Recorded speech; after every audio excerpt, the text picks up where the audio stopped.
Assalamualaikum warahmatullahi wabarakatuh. Perkenalkan, nama saya Rian Kusuma dari D4 Sistem Kelistrikan kelas 3F.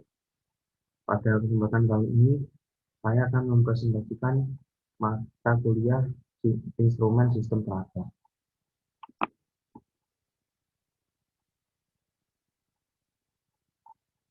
yaitu tentang sistem tenaga listrik. Adalah sebuah jaringan terinterkoneksi yang berfungsi untuk mendistribusikan tenaga listrik dari pembangkit ke pengguna. Sistem kelistrikan terdiri atas 4. Yang pertama yaitu pembangkit listrik, yang berfungsi untuk memproduksi energi listrik. Yang kedua yaitu gardu induk, yang berfungsi untuk menaikkan tegangan listrik untuk ditransmisikan ke gardu induk lain, ataupun menurunkan tegangan listrik untuk mendistribusikan ke pengguna. Yang ketiga yaitu saluran transmisi listrik, yang berfungsi membawa listrik dari saluran ke gardu induk listrik, maupun dari suatu gardu listrik ke gardu listrik lain. Yang terakhir, saluran distribusi listrik yang berfungsi membawa listrik dari gardu ke pengguna. Berikut adalah contoh skema dari sistem tenaga listrik, yaitu dari beberapa macam pembangkit seperti pembangkit PLTU, pembangkit batu bara, pembangkit nuklir, pembangkit hidro atau PLTA, dan pembangkit lainnya seperti solar panel dan wind turbine. Kemudian di step up dari gardu induk, step up kemudian dilanjutkan ke transmisi, ke gardu induk, step down, kemudian ke distribusi. Ke distribusi kemudian dilanjutkan ke pengguna atau konsumen tegangan rendah dan tegangan menengah atau industri. Kemudian sistem jaringan listrik terbagi seperti gambar berikut. Yang pertama dari sistem pembangkit, kemudian disalurkan melalui sistem transmisi ke gardu induk. Kemudian dari gardu induk menuju ke gardu distribusi dan ke konsumen tegangan rendah. Dari sistem gardu induk, sistem pembangkit ke sistem konsumen pengguna diatur melalui control center untuk mengetahui semua parameter dan semua sistem yang berada di sistem jaringan listrik. Nah, control center setiap kondisi pada masing-masing unit, bagi unit pembangkit sampai dengan gardu distribusi dapat dimonitoring, dimetering, dan dikontrol dari control center. Itu adalah contoh kondisinya, operator workstation level dan by control level. Seperti ini contohnya. Nah, dalam sistem tersebut terdapat juga SCADA, yaitu Supervisory Control and Data Acquisition.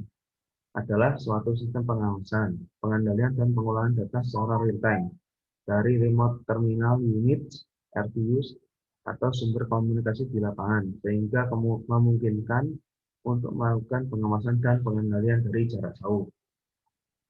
Komponen SCADA meliputi master station, media telekomunikasi, dan remote station, remote terminal unit. SCADA pada sistem kelistrikan memiliki fungsi utama sebagai berikut. Yang pertama yaitu telecontrolling, merupakan pengoperasian peralatan switching pada gardu induk atau pusat pembangkit yang jauh dari pusat kontrol. Telecontrolling digunakan untuk membuka menutup PMT, circuit breaker, isi 150 kV, baik untuk line feeder maupun untuk tabung distribusi. Berikut adalah contoh proses telecontrolling dari input, kemudian diproses melalui komputer, dilakukan ke transmission, teruskan ke transmission, dan pada output untuk membuka atau menutup PMT. Yang kedua, telesignaling atau teleindikasi, yaitu mengumpulkan informasi mengenai kondisi sistem dan indikasi operasi. Kemudian menampilkannya pada pusat kontrol secara real-time. Setiap perubahan kondisi sistem langsung dapat diketahui tanpa menunggu laporan dari operator di gardu induk dan pusat tenaga listrik. Informasi indikasi perlu untuk mengetahui bahwa operasi yang dijalankan seperti pemulusan sirkuit breaker telah berhasil. Keadaan yang dapat dipantau adalah sebagai berikut. Yang pertama yaitu status TMT atau PMS. Alarm-alarm seperti proteksi dan peralatan lain. Posisi kontrol jarak jauh, posisi perubahan dan tabs transformator, titik pengecekan unit pembangkit tertentu. Berikut adalah gambar proses telesignaling dari input, remote station, transition, dan komputer kemudian ke output. Sebagai indikasi atau telesignaling. Yang ketiga yaitu telemetering, melaksanakan pengukuran besaran-besaran sistem tenaga listrik pada seluruh bagian sistem, lalu menampilkannya pada pusat kontrol. Besaran-besaran yang dapat diukur adalah sebagai berikut. Yang pertama yaitu tekanan pada busbar, yang kedua yaitu daya aktif dan reaktif unit pembangkit. Yang ketiga yaitu daya aktif dan reaktif rapul 500 ke 150 kV, 150 ke 30 kV, dan 150 ke 22 kV. Yang keempat yaitu daya aktif dan reaktif penghantar atau penyulang. Yang kelima yaitu frekuensi dari sistem. Besaran seperti daya, arus, dan tekanan seluruh bagian sistem nantinya berpengaruh pada perencanaan maupun pelaksanaan operasi pada sistem tenaga. Berikut adalah proses dari telemetering. Dari input, remote station, transmission, master station, dan ke output. Setelah itu yaitu seri spam yang dapat digunakan pada sistem di atas, yaitu menggunakan jenis spam yang dapat digunakan pada gambar sistem standar dan akan digunakan spam dengan jenis contohnya yaitu Merlin Series Spam Series 80 produk dari Schneider Electric. Untuk substationnya bisa menggunakan seri S81, S82, dan S84. Untuk transformator yaitu menggunakan seri T81, T82, dan T87. Untuk motor menggunakan seri M87 dan M88. Untuk generator menggunakan seri G82, G87, dan G88. Untuk kapasitor menggunakan C86 dan busbar menggunakan B80 dan B83.